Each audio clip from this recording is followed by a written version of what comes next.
Kita beralih ke informasi lainnya, saudara pesona bahari di Pulau Weh Sabang tetap diminati di masa pandemi. Pulau Rubiah yang merupakan salah satu lokasi yang masih menjadi pilihan utama para wisatawan. Kendati di masa pandemi lokasi wisata di Pulau Weh Sabang tetap diminati, sekalipun kondisi masih terus dinamis di masa pandemi, para wisatawan masih tampak mengunjungi sejumlah lokasi wisata di Sabang, salah satunya Pulau Rubiah.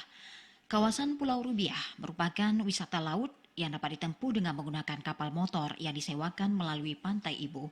Menurut salah seorang pelaku wisata di Ibu, Wahyu, Pulau Rubiah menjadi salah satu lokasi prioritas wisatawan saat ke Sabang.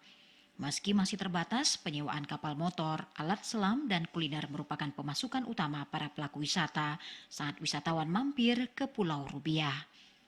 Kalau untuk Sabang udah mulai rame lah, karena kan nggak harus buat surat rapid lagi kan. Jadi kalau untuk wisatawan ke Sabang itu udah lebih mudah dari yang pertama corona dulu. Kalau untuk wilayah yang banyak dikunjungi gitu, mungkin ya nomor satunya di kilometer 0 karena itu memang ujung Indonesia. Kalau untuk wisatanya di sini lebih ke wisata bahari untuk snorkeling. Jadi orang banyak snorkeling di Pulau Rubiah sana atau diving banyak juga.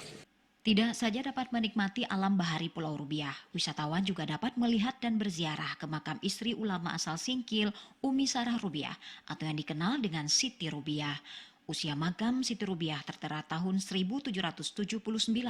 Selain itu juga ada peninggalan bangunan asrama haji pertama di Nusantara. Sajian kuliner khas Pulau Rubiah pun dapat memenuhi selera wisatawan dengan aneka pilihan sesuai selera. Bila Anda pertama kali ke sini, disarankan untuk menyewa pemandu selam agar kesan dan kenangan dapat lebih tertata apik. Hingga kini keasrian Pulau Rubiah Sabang masih terjaga dan diminati wisatawan. Air yang tenang, jernih dengan segudang kekayaan alam bawah lautnya membuat Pulau Rubiah Sabang menjadi salah satu ikon wisata baik kota Sabang, Aceh, bahkan nasional. Dari Sabang, Mahfud TVRI Aceh melaporkan.